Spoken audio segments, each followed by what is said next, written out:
కొంచెం ఓర్చుకో. ఒక గంట ఆగితే ఆ దేవుడు కరుణిస్తాడు.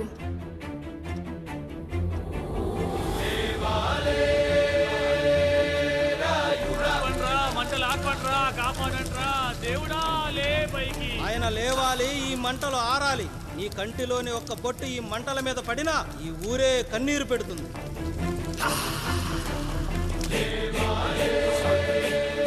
ఈరోజు మన ఊరాచారం నా వల్ల గోదావరిలో కలిసేలా ఉందిరా. భగవంతుడా, ఒక్క 5 నిమిషాలు, ఒక్క 5 నిమిషాలు నా ఈ పిల్లడ బిగించి తండ్రి. సన్నని చిరుకులు వడగలుగా మారి పిడుగుల రూపంలో బయటకు వస్తున్నాయిరా. నాలోని బాధ అనిచేది ఇప్పుడు. ఇంకొక 5 నిమిషాలు అంతే. నీళ్ళు సిద్ధంగా ఉంచుకోండి. ఆగు, ఎవ్వరు చెప్పారా డెలివరీకి టైం అయిందని? ఆ దేవుడు నిద్ర లేచే వరకు ఈ ఊరు ఒత్త కూడా పోసుకోదు. ఇంకా 5 నిమిషాలు లేట్ అయితే ఆవిడ పేరు ముందు లేట్ పడుతుంది. అది చచ్చినా ఆ బిడ్డ వచ్చినా ఆ దేవుడు మంచం దిగి నేల మీద పడ్డాకే నీ కత్తి దాని ఒంట్లో దిగాలి. శభాష్ రా సమ్రా. ఇంకా నా వల్ల కాదురా, నా వల్ల కాదు. ఒక్క చుక్క కింద పడ్డా నేను చంపేస్తానురా. గొంతులో ప్రాణం పైకి పోవాలి గాని గుంటలో నీళ్లు కిందకి రాకూడదు. దేవుడు లేస్తాడు, 5 నిమిషాల్లో లేస్తాడు. ఓర్చుకో.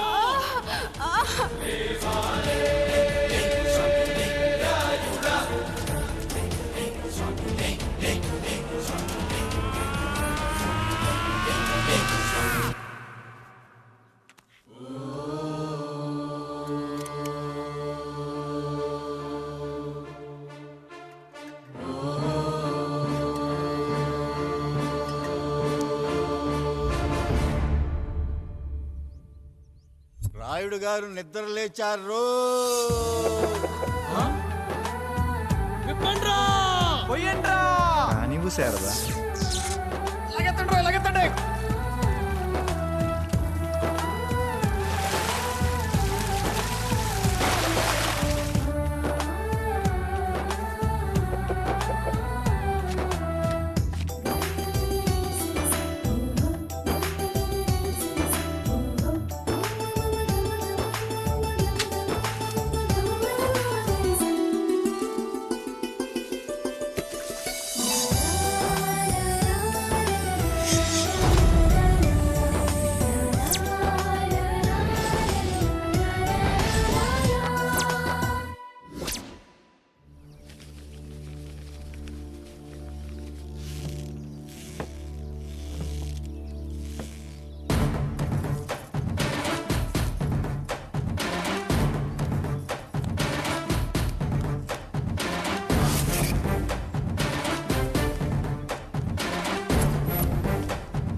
నమస్కారం అయ్యా.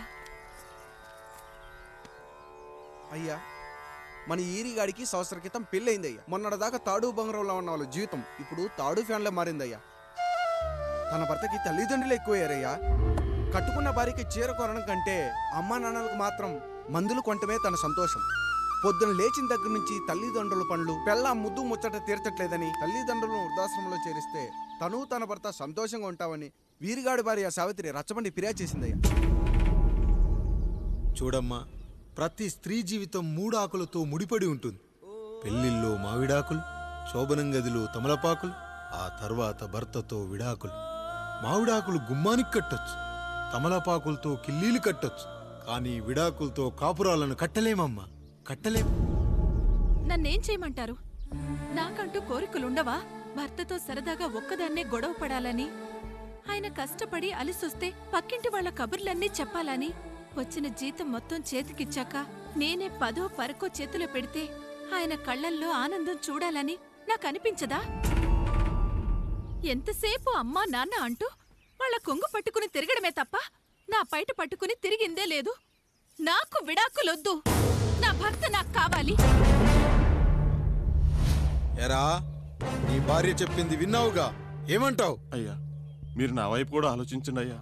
9 నెలలు నా తల్లి కష్టపడి కనీ పెంచితే 20 ఏళ్ళు నా తండ్రి నన్ను పోషించాడు. నిన్నగాక మొన్న వచ్చింది. ఇది మమ్మల్ని విడదీయాలంటే ఎలాగయ్యా?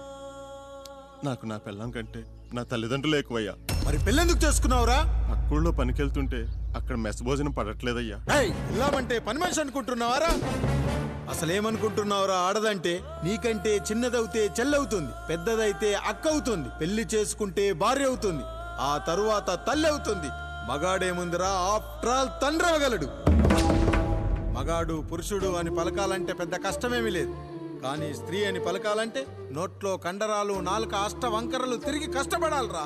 స్త్రీ జీవితం కూడా అంతే.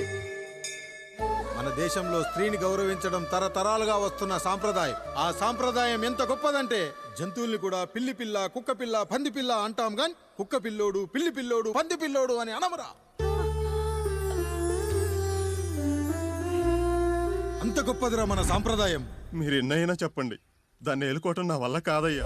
రేయ్, కడుపులో బిడ్డ ఆడపిల్ల అని తెలిసి ఉంచాలా ఊడ్చాలా అని ఆలోచిస్తుంటే పుడతామో చస్తామో తెలియని పరిస్థితుల్లో ఎలాగోలా పుట్టేసి పెరిగేసి ఎదిగేస్తున్న టైంలో తను పుట్టింది తన కోసం కాదు, ఎక్కడో పుట్టిన ఏదో కోసం అన్న విషయం తెలిసాక అమ్మ నాన్న కలిసి 1 కిలో లడ్డూలు, 1 కిలో చెగోడీలు పెట్టి దున్నపోతు లాంటి ఓ పెళ్లి కొడుకును తీసుకొచ్చి తల దించుకొని పెళ్లిలో కళ్ళు దించుకొని శోభన గదిలో పడుకుంటే గుండెల మీద తాలి బరువు, శరీరం మీద వాడి బరువు మోసి మోసి వాడు వేసిన విత్తనాన్ని 9 నెలలు మోసి మోసి ఓ పండంటు బిడ్డకు జన్మనిచ్చి ప్రతిరోజు కోడి కంటే ముందే నిద్రలేచి నుదిటిన బొట్టు పెట్టి, వాకిట్లో ముగ్గు పెట్టి, స్టవ్ మీద గిన్నె పెట్టి, అందులో పాలు మరగబెట్టి, కాఫీ పొడి టీ పొడి కలిపి పెట్టి, పిల్లల నోటికి తిండి పెట్టి, వాళ్ళను బడికి ఎల్లగొట్టి, నిన్ను ఆఫీస్కు తరిమి కొట్టి, ఒక చేత రిమోటు మరో చేత కత్తిపీట పట్టుకొని ఛానల్స్ మార్చి మార్చి కూరగాయలు తరిగి తరిగి 11 గంటలకు మా ఊరి వంట, 12 గంటలకు స్టార్ మహిళ చూస్తూ, వీటి మధ్యలో వంట చేస్తూ కూరెక్కడ మాడిపోతుందో అన్న టెన్షన్ లో బ్రేక్ మధ్యలో అత్తగారికి అన్నం పెట్టి ఉద్దమందారం, ఆడదే ఆధారం, మనసు మమత, గోకులంలో సీత, స్వాతి చినుకులు అంటూ పగలు రాత్రి తేడా లేకుండా సీరియల్లో సమస్యల్ని తన సమస్యలుగా భావించి బరువెక్కిన గుండెతో అలిసొచ్చిన భర్తకు గుప్పెడంత మాడిపోయిన ఉప్మా పెట్టి అప్పుడు తిని పడుకుంటుందిరా. అదిరా ఆడదంటే. అలాంటి నీ భార్యను వదిలేస్తానంటావా? Bloody pole!